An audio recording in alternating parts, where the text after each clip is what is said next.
Okay, we got our first roll of 2021.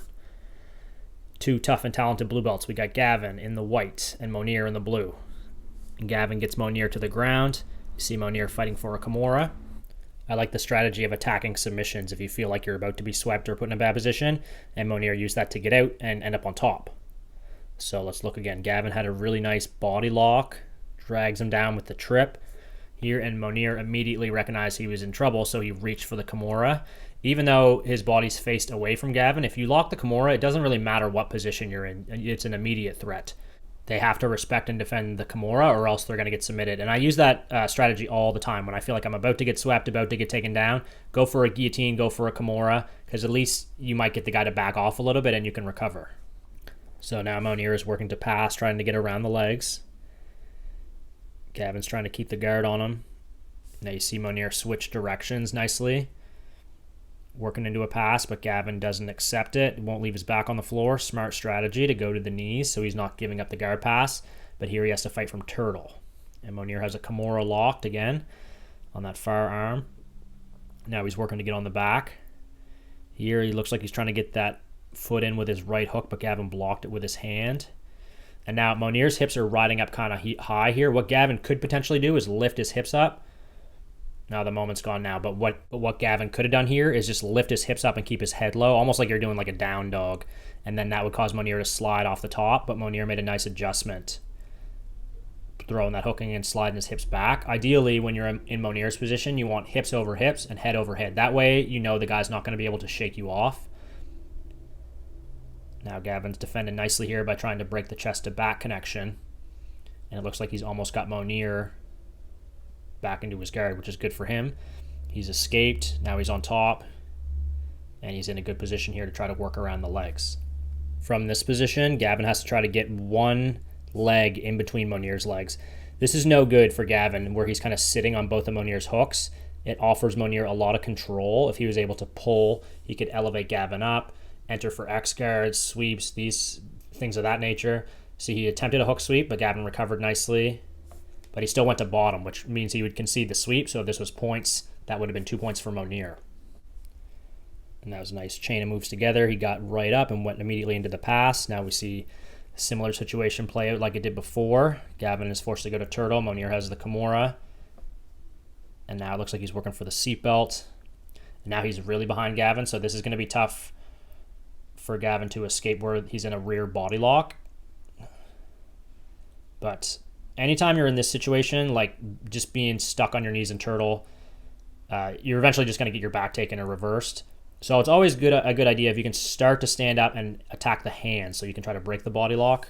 But I like what Gavin did there to try to escape. And really, this is more like a wrestler position than a jiu-jitsu position. If you guys watch any like amateur wrestling video, you'll see they're really killers in the position when the guy's in turtle. It's like a referee's position, they call it. And really, their whole goal from that position is to get the guy from turtle and put him on his back. So if you really want to know how to control someone from the turtle position a lot better, amateur wrestlers are really effective at it. So now we have a situation here where Monier is north-south, and Gavin has to try to post the hands on the hips. If he can post his hands on Monier's hips, he could start to swing his legs back and forth. That would build up some momentum, and then eventually he'd be able to kind of swing hard to one side and start to get his head out. If you can picture what I mean, he's got to try to extend his arms and get those legs swinging back and forth. If you're stuck flat north-south, it's not good. And then now Monier is looking like he wants the Kimura possibly on that arm. Gavin went to turtle again. So Gavin's doing a good job of not getting pinned down. You don't want to be pinned down ever. It's not a good situation. But from turtle, you got to have a couple, one or two moves that you're confident you're going to be able to either reverse the position or just escape. And now Monier is working in a good position with one hook on the back. If I was him, I would look to break Gavin down to a hip. He could put that left foot on the other side, pull the hip and break him down. And Gavin in this situation has to try to fight the hands, fight the seatbelt. The main thing here is to worry about not getting submitted and then breaking the seatbelt, break the chest to back connection similar to how he did the first time. Because if the guy has his chest Velcro to your back, you're not getting out. So his first thing from here, fight the hands, separate the hands, and he's got to try to lower his head to the floor. If he could fall to his left side, get his head lower than Monier's head, he would potentially be on his way out. but Monier looks like he knows what's up. He immediately transitions to an arm lock. We all know how tough Gavin is to arm lock. See how he's bringing his head up on top of Monier's leg? That makes it very difficult to arm lock. You need that cross-face leg. And now Monier's staying with it. Very smart choice. He starts to follow him up. And now Gavin made a nice recovery to end up back in guard. Let's look at that one again. Monier's on the back.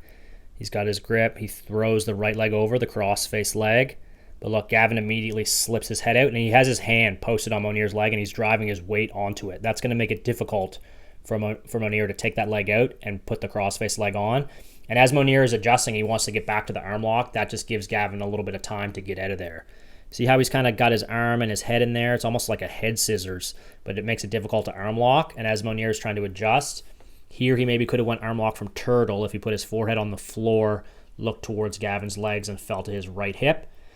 But Gavin was able to get a hand on Monier there and change the angle and very smartly go back into closed guard. And from closed guard here, it's about strong posture and trying to create space to break the guard open. Monier wants the opposite. He wants to take away space, grip up, break Gavin's posture, really be annoying, trying to pull him down, you know. Gavin's doing the smart thing, trying to stand. Monier puts feet on the hips to control the distance. Smart choice. Now he's playing the De La Hiva. He has both sleeves. That's going to make it really difficult for Gavin to pass. Gavin's got a grip break. Always be grip breaking here. It's a very subtle thing, but it's true. Whoever controls the grips for the majority of the match is very likely going to win. Now, Gavin's able to put a little bit of pressure on here. He's trying to fight and get by the knees. And you got to try to think of it as Monier shoots a triangle. You got to get by the ankle line, the knee line, and the hip line before you can really pass. So Monier looks like he's playing a spider guard, double sleeves. He tries to shoot the triangle. Gavin postures away strongly. Nice defense. But Monier still has both sleeves, and he's able to tilt Gavin. And since Gavin doesn't have a free hand to post, he goes over. But he's right into a single leg X guard. So Gavin could potentially sweep back right away from this position. But Monier pushes his knees down. And look, he's going to start to turn towards the camera. Look, he's escaping his knee. Very important detail for passing single leg X guard. So watch again. Monier shoves the legs down. He's trying to spin. Once his kneecap is free from Gavin's legs, that means there's no more single leg X threat. And if this was no-gi, you got to worry about heel hooks and all that stuff too, right? So that was a nice out there. And now Gavin turns to turtle again. Gavin's using the turtle really effectively. He's just got to stop the grips and clear the hands from coming in. Just remind me, I can show you that next time. But I think that's basically about it for this one. Another great round and great start to 2021.